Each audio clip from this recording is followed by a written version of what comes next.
Howdy folks, it is I, your old mate DP, and today yet again we are going to be talking about Flat Earth Dave, aka Dave Weiss, aka DIRTH. More specifically, we're going to be talking about his Flat Earth Sun, Moon, and Zodiac Clock app. The app is the cornerstone of Flat Earth Dave's grift. It's a great recruiting tool for him to suck more people into the Flat Earth cult. He flogs it for $3 a pop plus a subscription fee if you want to unlock all the features. There's just one small problem. Well, not just one, there's a whole bunch of problems with the app. And that's what we're going to be talking about today. Unless you've been living under a rock, you may be aware that there's been a couple of security issues with the Flat Earth Sun, Moon, and Zodiac Clock app. And we're going to go in depth on them right here, right now. So let's make a start, shall we? Before we dive in, I promise we will get to the meat and potatoes of this video, but I want you to have a look at something. You might find it interesting and it's highly relevant. Here's a website you might have heard of. Have I been pwned? Check if your email address is in a data breach. Now, no, my email address is not. But if you have Flat Earth Dave's app, you can come to this website. Have I been pwned? It's just owned. Replace the P with an O, and you'll get there. Who's been pwned? We go Control F and search for, let's say, Flat Earth. Look at that. What do we find? That can't be good. Flat Earth Sun and Moon Zodiac app. In October 2024, the Flat Earth Sun, Moon, and Zodiac app created by Flat Earth Dave was found to be leaking extensive personal information of its users. The data included 33,000 unique email addresses along with usernames, latitudes, and longitudes, their position on the globe, and passwords stored in plain text. A small number of profiles also contain names, dates of birth, and genders. The breach date was on the 15th of October 2024.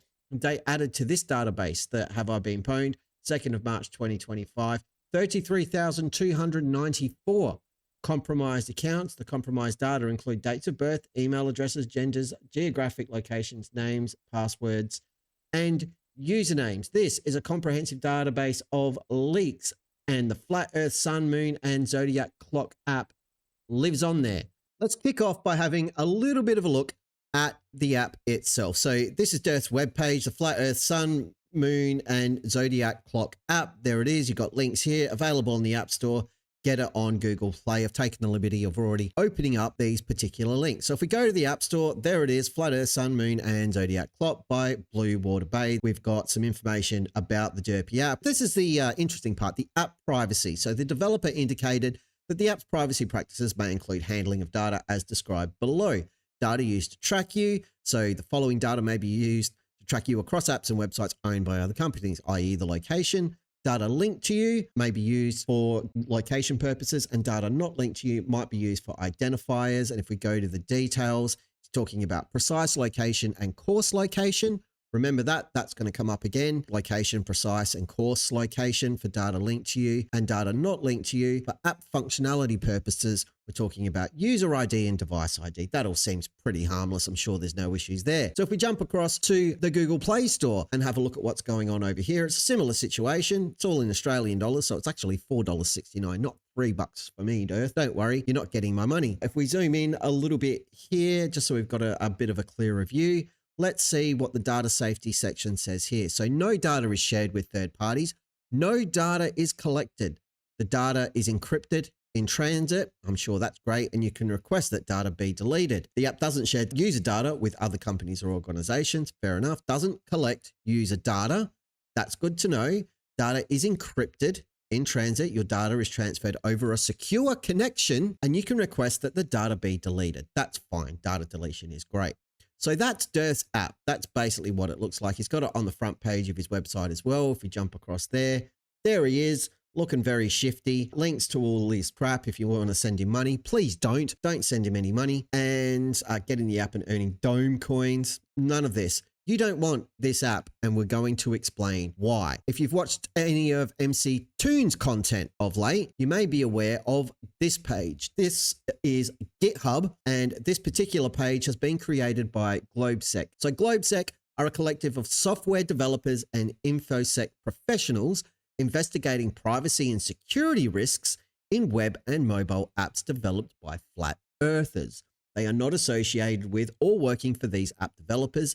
Their primary objective is to ensure that users' data remains safe from malicious actors regardless of the user's beliefs. So this isn't about flat earth versus globe. These are industry professionals who know their stuff. They know about security, especially around applications, who are just looking to protect the users of this app and help the developers or owners of the apps like DIRTH to become aware of and address any security vulnerabilities in these applications for the sake of the users. They are not nasty, nefarious hackers. They are not trying to steal anybody's data. They are not interested in extortion. So this GitHub page identified a whole bunch of issues, findings of vulnerabilities in the Flat Earth Clock app, and we're going to go through them point by point. But there's some interesting information here that contradicts some of the claim that DIRTH has made. So in this repository, they've disclosed findings of vulnerabilities in the Flat Earth, Sun, Moon, and Clock app, and its related HTTP API published by Blue Water Bay. We saw their name just a minute ago. In line with responsible disclosure practices, they first attempted to communicate with the app's developer or owner, which is DIRTH, in October 2024. That was last year, months ago. And if you've seen any of Jaren's streams of late, giving a timeline of communication that Jaren had with DIRTH trying to address these issues that just dried up eventually. And now they're no longer in contact at all after Jaren jumped ship from the Flat Earth cult, recognizing that the Earth is actually a globe, which is awesome. So the efforts to communicate and disclose have been both ignored or responded to with hostility. They are now making the findings public after more than 90 days since the first communication attempts, in the interest of the safety and privacy of the app's users and for the awareness of the broader flat earth research and debunking communities. The vulnerabilities and other concerns are listed in findings.md, and we'll have a look at those in a moment. There's also some advice here for current users of the app, but we will circle back around to that. For now, we're going to jump into the findings. Findings are grouped by severity and describe a cause, its effect, and recommendations for remediation. They are not a technical how-to for either exploiting or remediating denoted issues or vulnerabilities, or will not contain specific technical detail for either. So we're not off to a good start here with the severity levels, which are critical, high, moderate, and low or interesting. We're going to start right at the top with critical. You'll see here it says resolved. Take that with a pinch of salt. So the issue here was passwords are displayed in plain text on the leaderboard, and that's the API, get list for leaderboard, and friend finder, get profile range for users, that's the API endpoints. The specific vulnerability has been patched. However, from the data structures returned and the app's interaction with the backend API, the API appears to not be built in a way that would prevent this vulnerability from arising on the same or other endpoints. So they patched the problem, but they haven't fixed it. The cause is not using a well-known and well-tested authentication library or product that employs security best practices. The effect of not doing so is that the password for any user can be easily retrieved, allowing a malicious actor to log in as any user. In addition, coupled with user email addresses being similarly leaked, this can be combined with credential stuffing attacks to compromise a user's other accounts on other apps or services. So what does all of that mean in English? Imagine you go into a coffee shop, you order your coffee. The girl behind the counter takes your order and asks you for your name. And you think to yourself, hold on, I've been coming to this coffee shop every day for the last 3 years. I know your name behind the counter is Rebecca because you've served me every day. I've ordered exactly the same thing. In fact, the last 12 months, I haven't had to order the coffee because you already know what that order is going to be when I walk in. So I know your name, you know my order. Why can't you remember my name? What the hell do I have to do to get some recognition around here? This is outrageous. I want to speak to your manager because I have had just about enough of this. Deep breaths. Deep breaths. I may have some residual trauma from some past experiences. Anyway, you've ordered your coffee, you move off to the side in the coffee shop and stand with all the other hipster douchebags and people holding their electric scooters, and you wait for your order to be ready. 6 people get served before you who came in after you. That's a whole other thing. Don't get me started. Instead of just calling out your name when your order is ready, they now call out your name, your email address, your home address, your phone number, and the details for your Bitcoin wallet. That is basically what DIRTH's app was doing every single day. And as noted by Globsec, that could lead to credential stuffing attacks. What is a credential stuffing attack, I hear you ask? Well, it's got nothing to do with making yummy, yummy snacks out of passwords. Essentially, you get someone's username and password somehow, usually by being a douche, from a specific application or website. Once you've got that, you can then take those details to a whole bunch of other websites and just see if they work. So from DIRTH's app, you could take those details to say Gmail, YouTube, Rumble, PayPal, Netflix, any banking application, and just try your luck, because most people use the same password and username for pretty much everything. You're going to get into something and then you can wreak havoc or empty someone's Bitcoin wallet, for example. Hi, Witsit. So that's a pretty simplified version of what's actually going on with this particular issue. But GlobeSec go on to make some recommendations for DIRTH and the app developers, like they should limit the data returned by API route to only what is necessary for that route's intended purpose, and they should utilize a proper identity provider like OAuth 2.0. Microsoft, Google, Facebook, and others freely offer external identity provider endpoints that can be freely used for delegated authentication and identity. So DIRTH, despite the fact you've been saying you spent 20 grand to get some of this stuff fixed, your developer could have accessed free solutions to solve this problem a long time ago. And as noted by GlobeSec, the vulnerability isn't gone. It still exists. They have to get this fixed ASAP. It's not good enough. That's taken a hot minute, but we're just getting warmed up. So let's dive into the second piece of the puzzle here. This is still a critical categorized vulnerability. Unsecured API routes can be trivially accessed by obtaining a user's user ID or device ID from other API routes. We heard about that over here somewhere. Yes, for app functionality, the identifier's user ID and device ID might be collected, but they're not linked to your identity, and they may be used for those purposes, just for app functionality. That's what Dave's developer is telling users. The cause of this particular issue, insufficient and poor understanding of web development best practices. To put that in layman's terms, it basically means the developer of Dave's app is crap. So, given this insufficient and poor understanding of web development best practices, the effect is that it is trivial to request data from the API as any user in the system. It is also possible in several places to make changes to a user's profile or settings. In addition, any user's private messages may be viewed or even sent by someone who is not that user. This also includes sending friend requests as another user. Now, to me, that seems like a problem. So this second one basically shows you that the security on this app is about as solid as a house made of cardboard. But here's some examples for number two. So let's say you're using the app, chatting with your fellow flat earther buddies, maybe planning your next experiment to prove gravity isn't real or whatever the hell. Well, surprise, if someone gets a user ID, they can log in as you. No password, no verification, just full access. So here's how stupidly simple this is. In Dave's masterpiece of software engineering, all you need is a random user ID. Here's a fake API call just to demonstrate the lack of authentication here. So I could type in get user data, user ID, blah, blah, blah, blah, blah, just a random number. It will return the username and give me all their messages. Boom, instant access. This is the digital equivalent of a bank where anyone can walk in, point at a random account and say, yeah, that's me, give me all the money. And the teller just hands it all over. Fan-freaking-tastic, but not a great thing security-wise. So the recommendation here, even using the HTTP basic authentication scheme on all API routes that should require protection, would be a marked improvement over the current implementation. GlobeSec are just recommending maybe plug that hole. That would be super cool. We must press on because there's more to get through. Number three, still a critical vulnerability. Bearer token authentication mechanism allows impersonation. JWT bearer tokens are created from just the device ID and not as a result of user authentication. The effect, an attacker can trivially generate a bearer token from any device ID, as the device ID is exposed in the response from a number of API endpoints. A bearer token for each can be easily generated and then used for further requests. Combined with the user ID, which you can also get, any user and device can be easily impersonated. This appears to be an attempt to improve protection of API routes as discussed above, but is barely better than merely requiring the device ID as a parameter, given how easy it is to obtain a bearer token for a given device ID. Given some recommendations for what to do, but of course, it still has not been fixed. DIRTH, what the actual,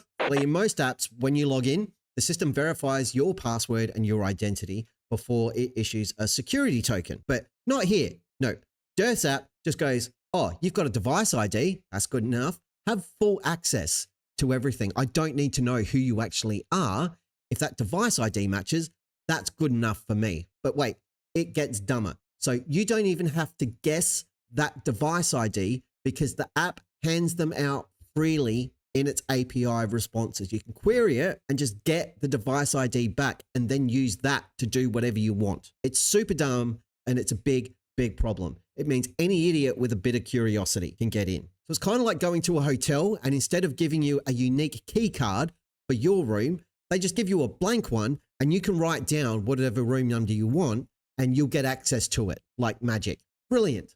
This is complete incompetence. It's not good enough. And this issue still has not been fixed. So thankfully for DIRTH, I guess, we're down to the high category of data breach, but it doesn't get much better for him. So the first one here, passwords are not stored using a cryptographically secure hash function. MC Toons talked about hash passwords a lot. So has Jaren. Let's talk about it a little bit more. The cause is a poor understanding of authentication best practices and not using an authentication library or framework. Passwords that are stored in plain text can be easily leaked or exposed either accidentally from other parts of the system or from direct compromise of the database itself. Incorrectly and insufficiently secured passwords compromises the security and privacy of all of the app users. As people often reuse passwords, the exposure of their password for one application can often lead to the compromise of their other accounts like email, social media, and banking, given that the authentication framework is likely not being used. Standard best practices like requiring minimum length or minimum password strength, for example, requiring a mix of lowercase, uppercase digits, and special characters,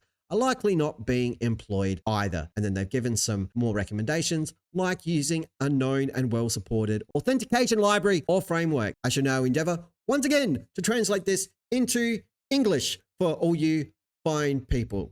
Okay, so most apps don't actually save your password. Instead, they use a process called hashing, which sadly for someone like Joe Hanvey, this has nothing at all to do with weed. The good folks at Globsec were kind enough to provide me with a link with really good information. So rather than me try to explain it to you in my own stupid way, we're going to actually use like something decent and educational. Believe it or not, that happens from time to time. So how does password hashing work? Password hashing turns your password or any other piece of data into a short string of letters and or numbers using an encryption algorithm. Don't you just love the term algorithm? If a website is hacked, password hashing helps prevent cyber criminals from getting access to your passwords. Instead, they just get access to the encrypted, unintelligible hash created by your password. So you go to this website, let's call it, I don't know, the Flat Earth, Sun, Moon, and Zodiac Clock app. In a rubbish world where the developer sucks at his job, you create a password that is hello world with a 0. HELL0WORLD. And then none of this happens. That's what gets stored in the database. When the password is hashed, this is what gets stored. So you enter your password and tell it what it is. It goes through the hashing process and spits out a 32-character unique code. Now that code represents this password, but it doesn't tell anybody who accesses that code what the password actually is. You've got to be familiar with the algorithm and everything else that was used to generate the hash. It's very, very cool. So a common hash function is MD5, which returns a 32-character string from any input. Hello world creates this particular code. Get it a little bit more complicated, do what we did up here, change one of the O's to a 0, and it creates a completely different hash. It's effectively the same term. Hello world, replace one character with a number, and it's totally different. Now you know why when you're creating a password, it asks you to do a combination of letters, numbers, and potentially special characters. Another example here, this one is all letters, numbers, some weird characters in there. Again, completely different hash return. Very cool. And then go back to hello world, and that matches that. But that's what password hashing is all about. We could go further and I could talk about salting the hash password, but we don't need to because DIRTH's app skips all of that. Instead, it just keeps your password out in the open, like a sticky note on a fridge. And this blows my mind.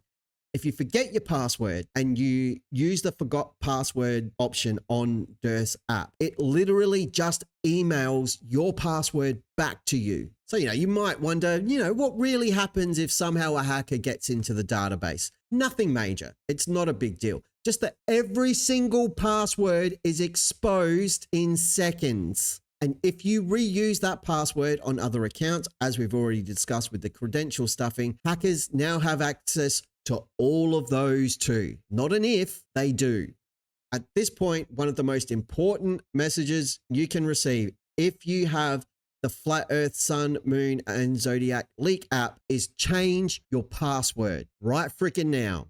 And just to really push home this point, GlobeSec have also provided their evidence here from their investigation. So previous leaking of passwords indicate they are stored in plain text, which is a big no-no. They've also said that the app doesn't collect any user data when it clearly does, and it should not. The forgot password mechanism sends the user their current password, which is just the dumbest thing I've ever heard. I know it's really annoying when you want to reset your password and you've got to jump through 10 hoops, but crap like this is why you've got to jump through those hoops, because the way these clowns are doing it is really bad, and there's no enforcement of minimum password length or strength. Fantastic. So now we move on to the moderate risk, which again, sounds like things should be getting better, but they really don't. I'm going to fly through these as quickly as I can because they are less severe. Doesn't mean they're less important. So this one, distributing API details via Firebase reduces security of the app, increases the possibility of an adversary in the middle attack. This is due to poorly understood development practices by inexperienced developers. An attacker could create a HTTP proxy that records all data that passes through it and have all installed apps pointed at this proxy by just changing the value stored in Firebase. The attempt at employing bearer tokens mentioned above does little to alleviate this vulnerability. The recommendation, having the API domain name in the app code also prevents an attacker from being able to hijack all users in the manner described here. It's a big problem. They need to fix that. This one also blows my mind. It's moderate risk, but could be much more severe if anyone gets a hold of it. So user locations are not adequately obfuscated, permitting trivial reversing. The app code intended to adjust the location by applying a random offset a number of times. However, the implementation results in only one of a set of static offsets being applied, and always in a positive direction. When it's tracking your location, it knows you are at the McDonald's on the corner of Smith Street. What it should do is randomly apply an offset to that location. One might take you 5 miles west, one might take you 3 miles east, one might take you north, one might take you south. Some of it might add distance, some of them might remove distance, and mask where you actually physically are when it's accessing the location data. What this app is doing, every time it's trying to do that, it's using the one static offset, and it always does it in a positive direction. So if someone's able to recognize that behavior and they get into it here, pretty easy to recognize the pattern and then reverse engineer people's locations. So this is what GlobeSec have had to say. Although the app allows users to select to share either a precise or approximate location, the approximate location is calculated in such a way that the actual precise location is easily able to be determined. Even if you're trying to hide it, it's not that hard to figure out where you are. This is why Jaron was talking about getting pictures of his house. This is a person who spent 10 years shielding his location to protect both himself and his family, which is completely understandable. But one data link from DIRTH's app, he's getting pictures sent to him of the place where he lives. And that would have to be scary and somewhat terrifying for anybody. And he's not alone in that. Jaron's had contact with other people confirming that the location data that people are able to extract from the app confirms their place of work, somewhere they visited earlier that day. This is really freaking bad. Very, very bad. Potentially extremely bad for the people whose data is vulnerable here. The recommendation, at a minimum, truncate the user's location to 2 or 3 decimal places. And then we've got a whole bunch of algorithms that could be employed to help fix this. And then we've got low or interesting. This one's funny.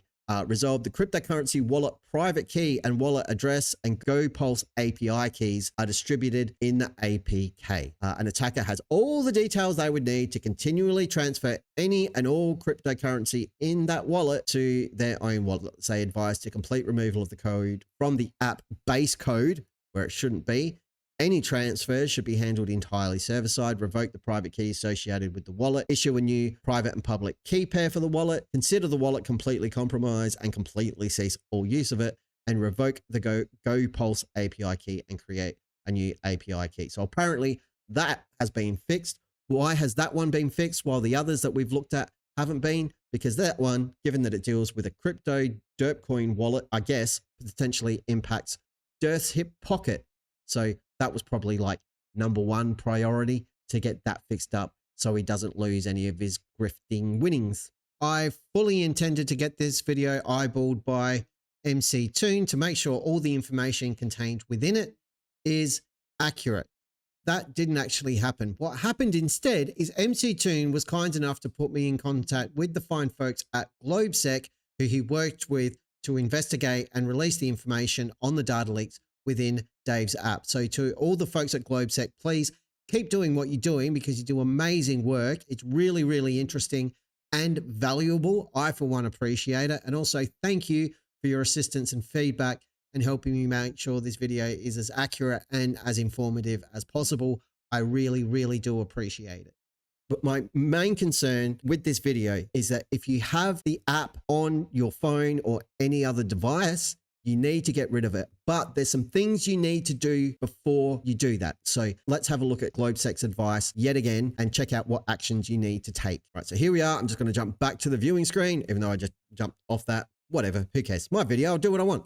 If you are a user of the app on either Android or iOS, this is the Flat Earth, Sun, Moon, and Zodiac app from Blue Water Bay. You'll know if you have it because you probably use it all the time to check where the sun's going to be, even though it's wrong. And the app actually uses globe mathematics, globe formulas, globe equations, globe everything to give you the information about locations, about times, about dates, about sunsets. So if you're a user of the app, change your password. An earlier version of the app exposed passwords, and so you should consider your password compromised. If you use the same password for accounts in other apps or services, change your password there as well and use different passwords for each app or service. Google, other services usually have something in place now that can generate a much stronger password for you. They can save it automatically so you don't have to remember it, and it can help you input it in future. You can link it to your fingerprint, your Face ID, anything like that. But please, if you've got the app, change your password. And if you intend on keeping the app, and I don't know why you would, maybe just change your password every freaking day, just in case. Number 2, remove any personally identifiable information from the app, including your phone number, your date of birth, and anything else you would not want to be publicly known. This data is also currently exposed with very few safeguards, if any, and it can be used against you in social engineering attacks to gain access to things like your bank account. Go into your app after you've changed your password, go to your profile and give it all fake information. Make it face or something. That's your new username. Give it a fake date of birth, give it a fake address. Anywhere it asks for data, just give it garbage, whatever it will accept, but don't use anything real. Don't just move things 1 or 2 digits. Everything should be made up. Change all of that. And then do not use the friend finder or any other location-based feature, because if you do, at the moment, your location can be reverse engineered. GlobeSec, in fact, recommend not using the app at all until the vulnerabilities are sufficiently addressed. In the case of the friend finder feature, the exact location of any user is provided with unnecessary accuracy, exposing your home address, your place of work, etc. Even using the approximate location setting does not help you, as the way it works can still be reversed to determine your exact location. I liked Jaren's advice. It might sound a little bit extreme, but before you delete the app, get in your car, get on a bus, go for a walk somewhere, get away from the location you're in that you would not want people to know about. Okay, so if you're at home or if you're at work, go somewhere else away from that. Go to the other side of town if you can. Go to a different freaking state if possible. Then after you've changed all the profile details and everything else, fire up the app, let it get your location, then get rid of the app, because then the only data it's got is something far away from where you live, but don't give it a real address or any of your real information. Once you've done that, you are safe to delete the app, and then please never, ever, ever download this again. It has been months. October, Dave was made aware of this. It is now March. 2 of the items on this list, one of them is marked as resolved. One of them is resolved but patched, not entirely fixed because it could still rip itself open again. So please, please, please, please, please, please, if you have this app, change your password, change all the identifiable information to something that's just made up and garbage. Make sure it doesn't get an actual location read near your house or place of work or your child's school or anything else, and then just get rid of it. The remainder of this video is pretty much for DIRTH. Just kidding, it's for you guys too. DIRTH, I've made a couple of videos about you now. I'm not calling you out. I don't want to have a conversation with you. You and I have never interacted at all. But I will say, after having spent the last few weeks having a look at a lot of your presentations and the tactics that you use and the way this app nonsense has carried on and on and on without you really lifting a finger or showing any sense of urgency to protect your users is abhorrent to me. It is disgusting. You have a huge following. Somehow, all of these people trust you with their information, with their data, and you essentially have spat in all of their faces by lying to them and telling them you fixed it, everything's good, everything's under control. It is not. And you need to own up to that, put your hand up and pull the app. It should not be available for sale. You should not be advertising it on your platform or anybody else's until these issues are resolved. It is in your own best interest to fix this, but you are burning goodwill by the second. Your own friends, your own flat earth colleagues have been burned by this. Whether or not you still talk to Jaron is irrelevant. You still talk to Austin Witzer, and that guy had Bitcoin money stolen from him because of this issue. And it wasn't GlobeSec who did it. It was a hacker. It was a bad actor. And that is on you and your developer. Pull the app, Dave. Get it fixed. Or just pull the app altogether. Now, normally, folks, I'd leave it there. I do my usual blah, blah, blah, and we'd wrap up the video. But I've created something a little bit special. Some of my viewers have seen it on the last couple of streams I've done. That's right. I've started live streaming. That's not important. It's cool, but it's not important. I wrote a song using some AI assistance. I've cut a music video for it, and I think it's highly, highly appropriate given the content of today's video. So for your consideration, I would like to present my opus, my ode to DIRTH and his app. It is called Dirty Money. Please enjoy. Yeah. Let's talk about Carl. It's scary. He's a crime criminal.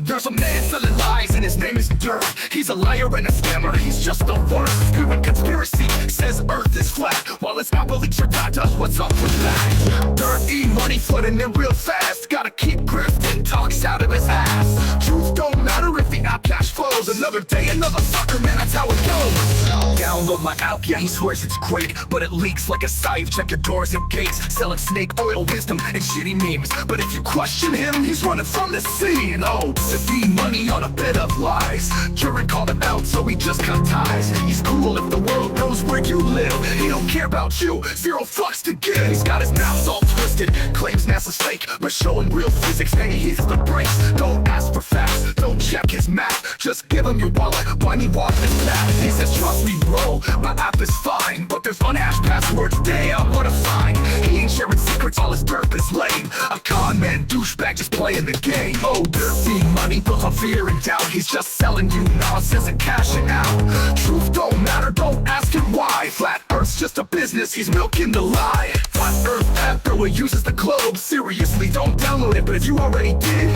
data is already leaked. Get a refund and leave that shit. What the fuck, dude? Pull it. Don't download DIRTH's app, don't believe a word he says. DIRTH is a scammer. Look, Dave is a grifter. He's lying to you, screw DIRTH, screw this guy. Hope he gets soon into oblivion. The sucks. Fuck you, Darren, and fuck your app. Data looking, con man, grifting, asshole.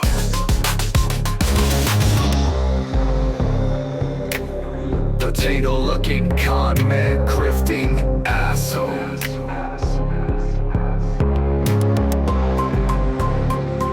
Potato looking con man, grifting asshole. Potato looking con man, grifting asshole.